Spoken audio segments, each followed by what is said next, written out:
Hear ye, hear ye. We present to thee an ABC, a sonnet project for you to see.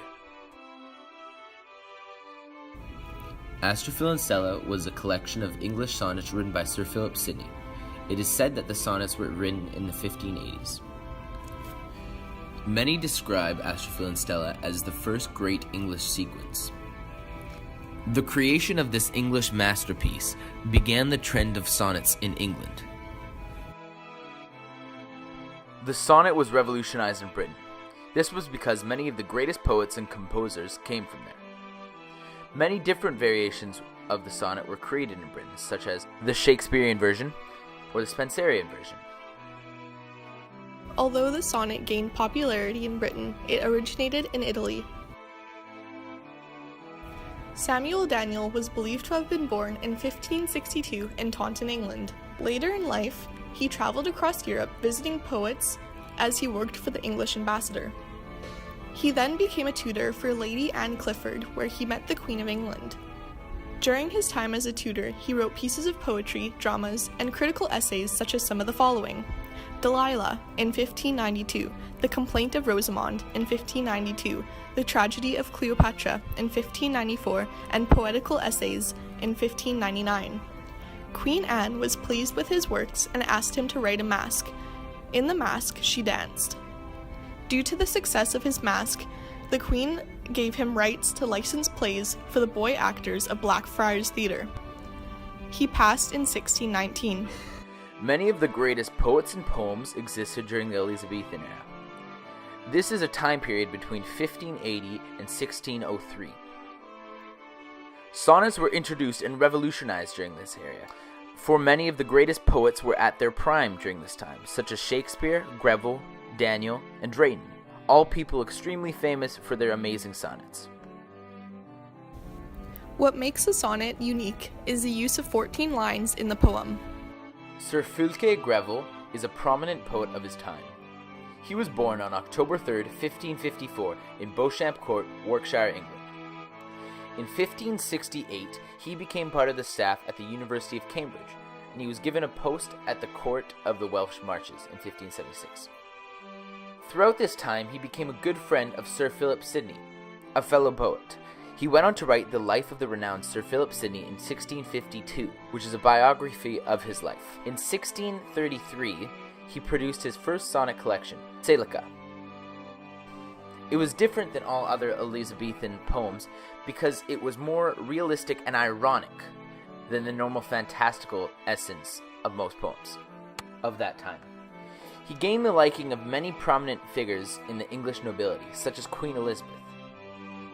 And after accruing several different titles, when he died in September 30th, 1628, he died under the title of Sir Fulke Greville, 1st Baron Brooke, servant to Queen Elizabeth, counselor to King James, and friend to Sir Philip Sidney.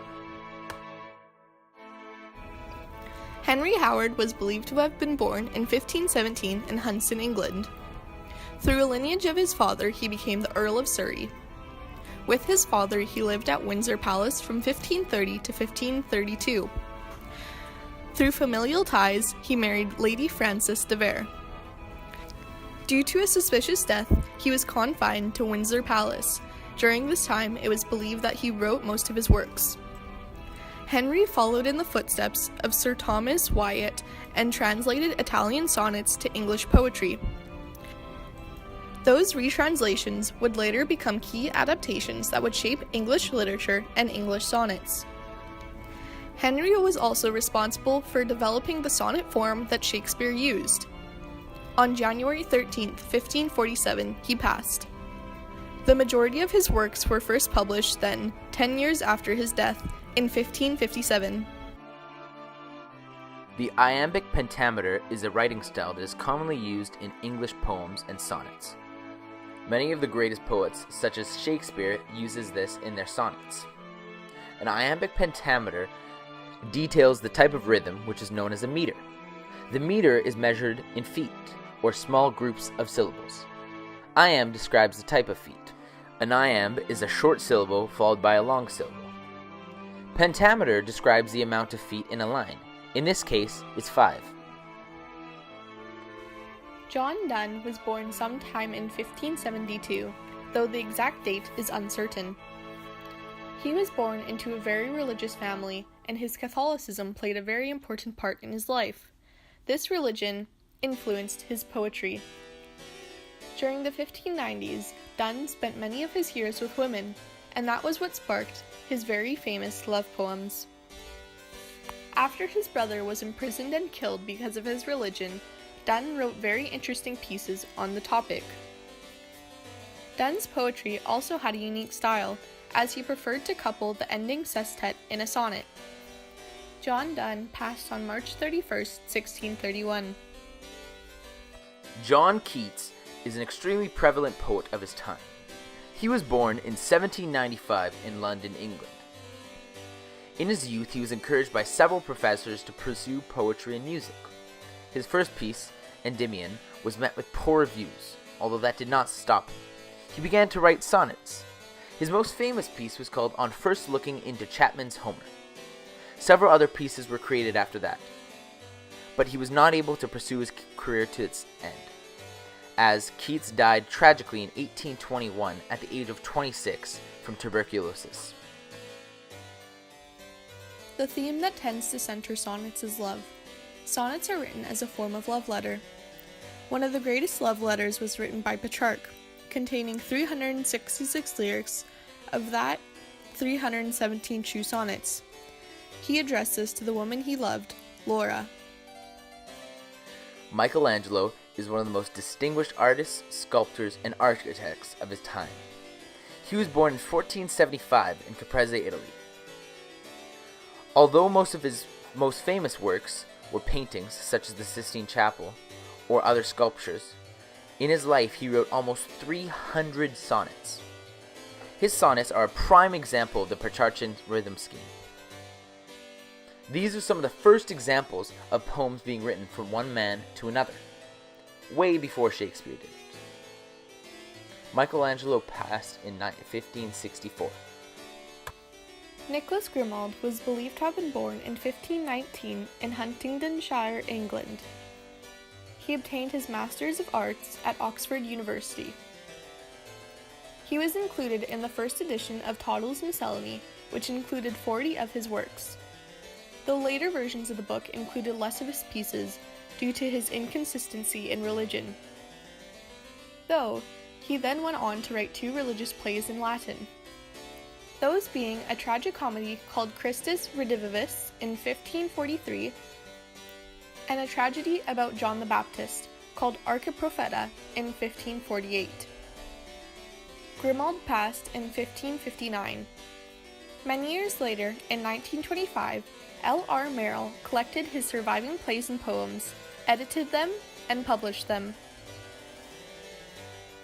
The word sonnet originates from the Italian word sonetto, which roughly translates to little sound or little song. Some of the first sonnets ever were written using the Petrarchan rhythm scheme. The Petrarchan rhythm scheme is an archetype of sonnet that was created in Italy by Petrarch, one of the first sonnet writers. It is split up into 2 categories: the octave, which usually follows the pattern of A, B, B, A, B, B, A. It is normally 8 lines long.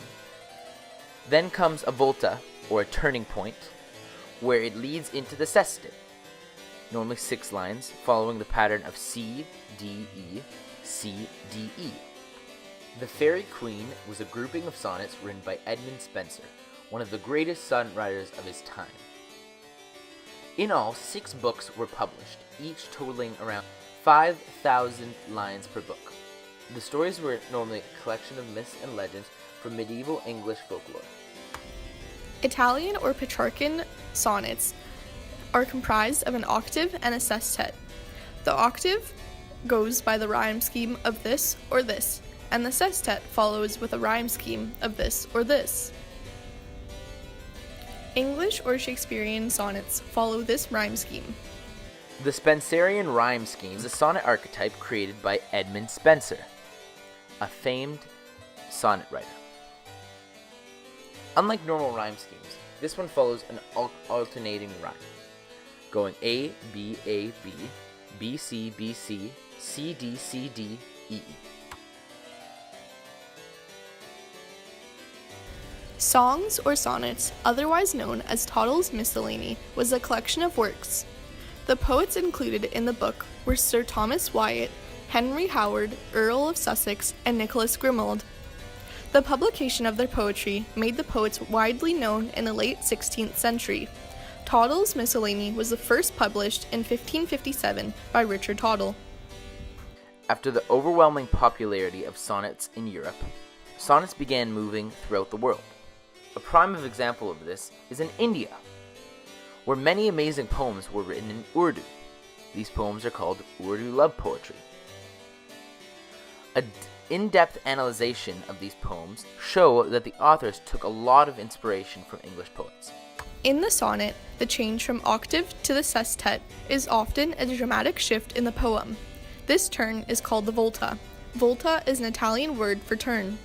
William Shakespeare is a poet and playwright. He was born in 1564 in Stratford-on-Avon, England. He married Anne Hathaway at the age of 18 and had 3 children. After this, there's a 7-year gap, where no one really knows what happened. At the end of the 7-year gap, he has already established himself as a known playwright. He was sponsored by the Earl of Southampton to create more plays. After this, he joined the acclaimed actor group of the Lord Chamberlain's Men. For the rest of his life, he wrote many great plays. He dedicated the rest of his life to writing plays, such as Hamlet, Romeo and Juliet, A Midsummer's Night Dream, Julius Caesar, and A Twelfth Night. Those are only a few. Although he's created many great plays, he's also an acclaimed sonnet writer.